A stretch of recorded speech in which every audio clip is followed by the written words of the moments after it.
So as for the title here, Developing a Vision for the Future of Biopsychology, you'll see the key word really is developing as an organization development consulting, which, as you know, I've been teaching since I got here more than 25 years ago. And given that I'm teaching the course, we ought to be able to accomplish some development in the direction that we want to. And I'll be touching on that in this presentation. I'm also going to talk some about our past, however. And even before I do all of that, I have the honor of thanking a number of people who've made today's event so terrific. And I'll start by thanking our department staff, such as Janice, who many of you know, and Mayor and the others who helped with all kinds of things like printing up the programs and so forth. Our university staff, Nancy may still be here, and Patty, who've been so important to many of our arrangements. Of course, our alumni speakers and our other guest speakers, I want to thank them. Our poster presenters and our leader overall, Wendy, who has put so much into this. You can't imagine all the typos that come up at the last minute and everything that we have to fix. And last but not least, Wayne, who got the ball rolling. So thank you very much to all.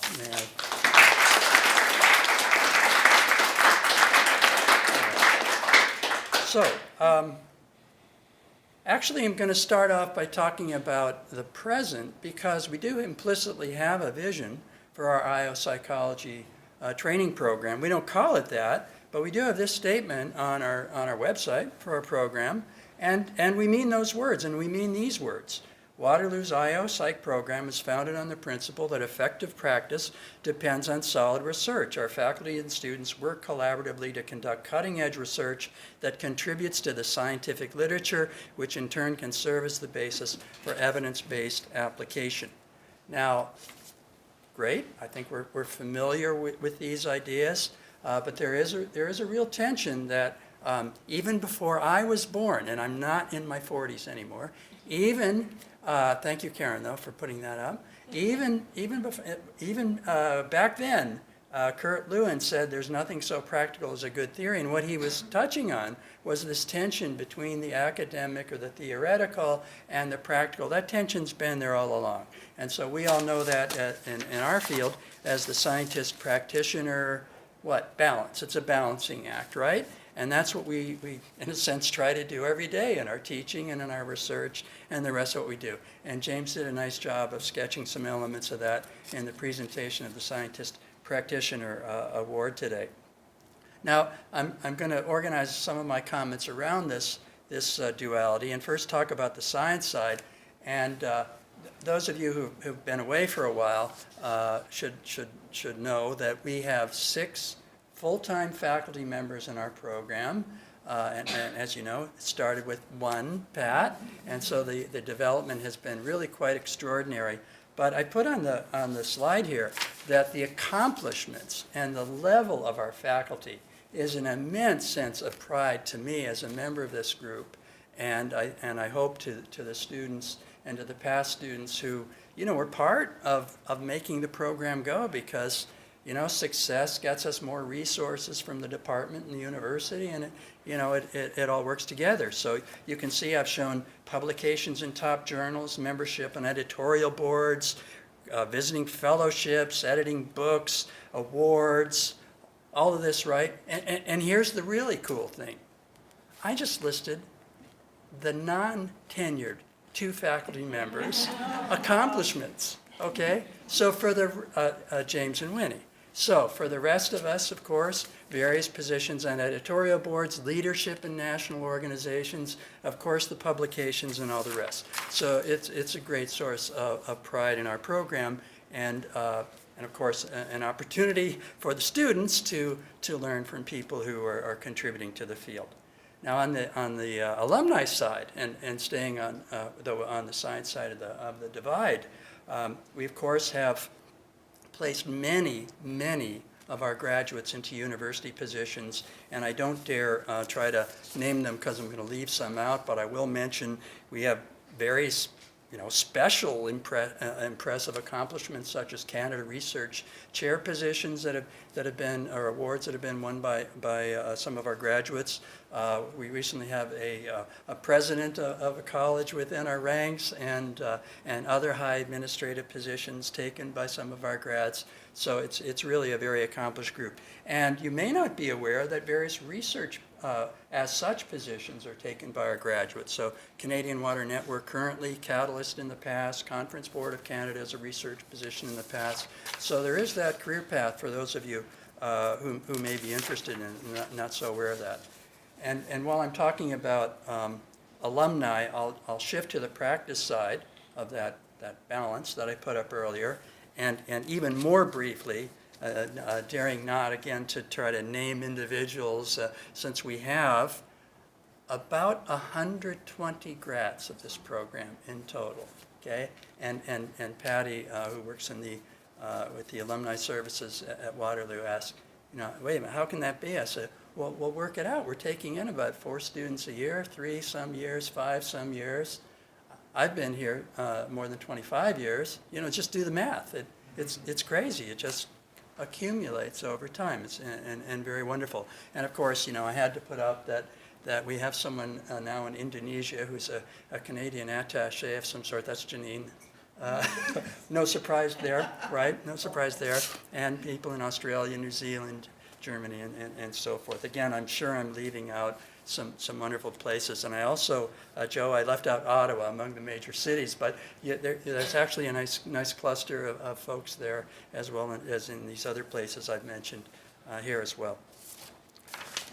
More than on the practice side.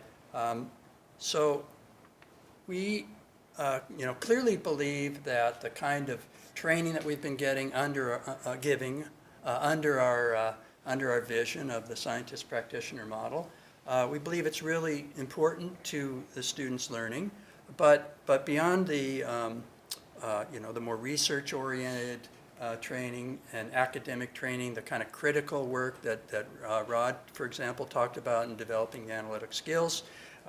We also, as part of our training program, value the practice side, where students gain practical experience during their graduate training. So this, again, what's on the slide comes right off of our website. So we're committed to this. And if I can, having crowed about the science side and the accomplishments of our faculty and so on, and also now having told you how well our graduates, both in practice and academic, are doing, I still have to say there's area for improvement. I think the area for improvement and the vision for the future, the vision of change for the future, is right here in what I'm talking about on the practice side. That if we can do more in this area, this is what our students are asking for, and it's great too. So this is the rest of what I'll be talking about. And it's also where, with the alumni here today, the alumni can get involved, right? Because as we try to do more on the practice side in the training of the graduate students, the alumni can have a role in that. Now, we had a poster up earlier, so I'm not going to take any time with some of our applied projects, but one of the things that the alumni can do is get some of our students involved in projects. So you can't really read this. It is on the poster over there. But one category of work that we've done has to do with what's now called employee engagement. We didn't even call it that when I came here. They were employee surveys and satisfaction surveys and so on.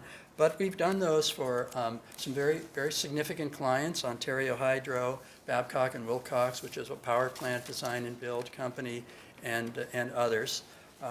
Also, we've done projects in the selection area. So, Wayne, I will mention that you were the client for this, and it turns out, okay, so Wayne really practices what he preaches. He said culture is really important, culture fit's really important, and several years ago, I hope not decades ago, he said, well, then let's try to develop a selection instrument where we'd see how do the individuals coming into the organization fit with our culture. And we produced this fancy analysis, which I don't have time to go into, and had a great educational experience for the students. This was probably our coolest looking project. where we did a network analysis of people in a software development firm, because what you've got here is the different types of work that people are doing and what their work is directed toward in terms of what that part of the program does. And as you read the multidimensional scaling that comes out of this, you're able to determine whether in the matrix structure it's more the rows or columns that are determining the lines of communication. So more on that in the cocktail hour if you're interested in the details. But I did want to show you that we've been doing work on these different types of real organizational problems, communication issues, employee satisfaction and engagement, selection, and so on. And we want to do more, and the alumni can really have an important role in that. Now we're in a phase of let's say renewal of our consulting and outreach of our practice work. And so the symbol of that is that you're looking at a very current photograph and a very current website design that we've done. So we're going to be looking to engage regional organizations or those of you who want to get involved more remotely as alumni. We want to serve your needs in the different areas that organizations are seeking to get some kind of help. I've mentioned to the current graduate students, but I just want to repeat to those who took my organization consulting class long ago. There's something that the consulting guru Block has said about what happens when you develop a system for improving things in an organization, and it's all really cool when you develop it, and then you bring it to some other part of the organization and it falls flat. Okay, and why is that? He says it's because of the involvement, the ownership, and the energy that the people developing it put into it. And what I'm getting at is, so we're in this phase right now where the current students have made this website. They've said, we want more involvement with our alumni. We want more outreach into our community. And I've said, fine, let's do it. And then that's going to happen for a while. And then it's going to morph somehow, or it's going to go cyclical, and it's going to slow down. And then we're going to do it again and again until I retire in about 7 years. But hopefully somebody else will pick it up. But we've done that in past eras too. We've been through different phases. And so this is where we are today. And it really does. I've been able to see Block's wisdom that when the particular group gets involved and themselves are involved in that vision and in that development, that's when really great things can happen. So I feel that we're really on another cusp of some great things like the cool things that I just showed you from the past. So and actually currently we just had a great month. There's no reason why I have to be telling you this part in the talk, but let me tell you how great this is. So He for She is an initiative at the University of Waterloo for improving conditions for women, for students, and for employed women at the university. But the emphasis is partly for men to understand the issues and for them to have a greater cultural awareness of their role in discrimination and so on. And so through whatever devices, we were able to get involved in analyzing some of the survey data that have been collected at the University of Waterloo on this matter, just locally. And the response to the report of analysis of qualitative data that we just had was just phenomenal. First of all, the immediate representatives, including a faculty member elsewhere in psychology, writes a note to the students, you did a great job, writes a note to me, you did a great job, I'll take that, thank you. And then what? And then they pass it on to the president's assistant for the equity issues, pass it on to the head of publicity at the University of Waterloo. And that's that. Graduate Student Association, they go there, gee, are they going to be interested in this? Let's try this way of doing the analysis. Sure enough, comes back. Yeah, they like the analysis. They're going to go to their board of directors and have them see the results and see what other services they can provide. So it's going really well. Oh, and then the last one is the contract we're hoping to get with a firm I won't name, but how many major business consumer communications firms are there in the country, which will also involve some data analysis. So it's going really well, but we would like to have greater alumni connection between our program and the alumni to have more of this kind of project for one thing, but getting back to the development idea, the idea with Block, that you have to be involved in developing it, and frankly, research that I've done on vision, which showed that participation in developing a vision is important to the motivating effect of it, and other research that showed that you've got to have a connection of that vision to what people care about, or you're not talking about anything. And you too, Kevin, thank you very much. And so, and Lance Ferris, who's not here. So what does that mean? That means that we want to have some kind of a process in which our energetic and talented graduate students get in touch with alumni and develop this vision of this connection between our program and our alumni and our community. So the work group is going to develop this process. It will involve surveys, involve other consultation, and a process of bringing this into existence. So more specifically, we've begun to talk about some of these things, and the things we could do. I'm a little hesitant because I don't want to, go out too far and prime the alumni, but just to be a little bit concrete. The graduate students would be very interested in some mentoring by our alumni, and perhaps look into what kind of mentoring programs exist, including mentoring at a distance if we want to deal with some of those people in Calgary or Vancouver who have special similarities to our students. And so could the alumni contribute with a mentoring service? I've talked just now about various contracts that we've done in the past, and those have been with, did I mention Ontario Hydro, Maple Leaf Food, Knightsbridge, and others, and they've gotten value out of our work. As for internships, I misspelled Deloitte, but they're being very helpful right now with giving the closest possible look to our intern candidates, and we have placed one there recently. But who else among our alumni have connections and can help us with internships, or create an internship program if you don't already have one? Hopefully we can show you more of the wonderful things we have done and can do, if that's what it takes, and let's develop those as well. If it has value to you, okay, that's a key part of the vision and of the development process. And of course, always interested in permanent positions for our graduates. Now that's connection alumni to Waterloo and to our program. What about connections with one another? That'd be great if we could facilitate your connecting with one another. Again, we'll have to do some research, such as surveys, and find out what might have value to you. But we're thinking we'd like to have a good solid LinkedIn or some other similar kind of group, and in that way people could communicate about whatever they want to communicate about. I can imagine you might want to communicate about a problem that came up in your organization and share with one another. We will have video of this event available to the alumni.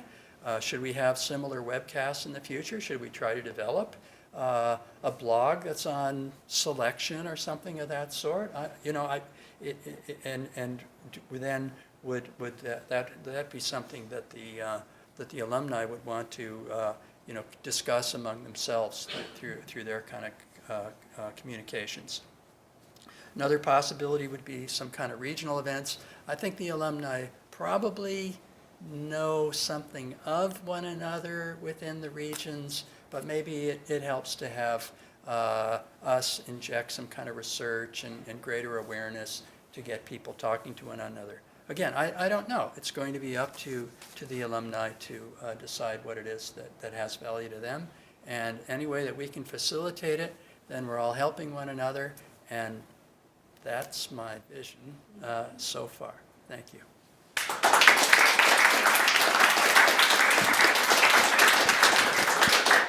Please stand, just in case there's questions. Sure, yeah, the answer is Yeah. always process, but sure. Do we have any questions or suggestions for Jay? It's always very hard when the appetizers and the bar very are hard. right there. Oh, Rod has a question. All right. Okay. Thank you, Rod. Okay, Jay, I feel that you should have a series of whiteboards here, and You'll have to speak up. you should have a series of whiteboards right now and markers, because you asked a whole bunch of big questions, and we could all probably talk for a little bit, but how do you want to have this discussion? Because you've put a big discussion on the table, and how should we do that?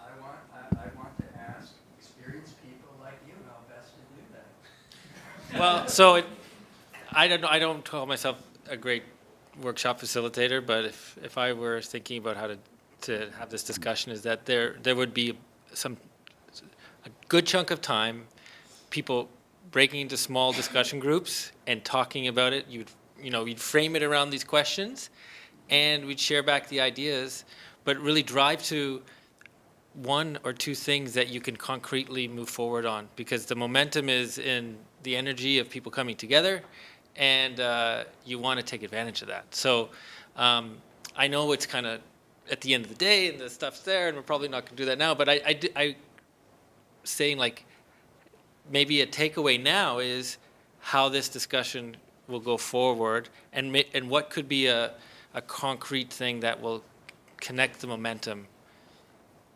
forward. Well, I'll let this cat or kitty out of the bag. I did ask the graduate students during the upcoming open discussion period, shall we call it, otherwise known as the cocktail hour. I did ask them to talk to you guys about that sort of thing. And I think the question, it starts with what has value to you. Okay, and I didn't talk about some of the kinds of value that I mentioned. For example, intellectual stimulation. So Leanne said, it's hard to get articles. Okay, well then, how can that be a basis for a bridge, right? Another is, I'll bet it has value to you to help graduate students in their profession develop, right? And so there too, okay, how can we do that in a way that's practical for you because you're busy and you're remote? So that's where I'd like to suggest that we start as we talk one-on-one. Where is the energy of the alumni that if they get involved somehow, it's going to be helpful. I mean, another one that I alluded to was for some companies, when they're part of the organization, when they hired us to do a project, it had real value, and it's quirkier, right? In the sense of it's not like a product that Deloitte has or whoever has. It's a very specialized thing. On that note, let's thank Jay.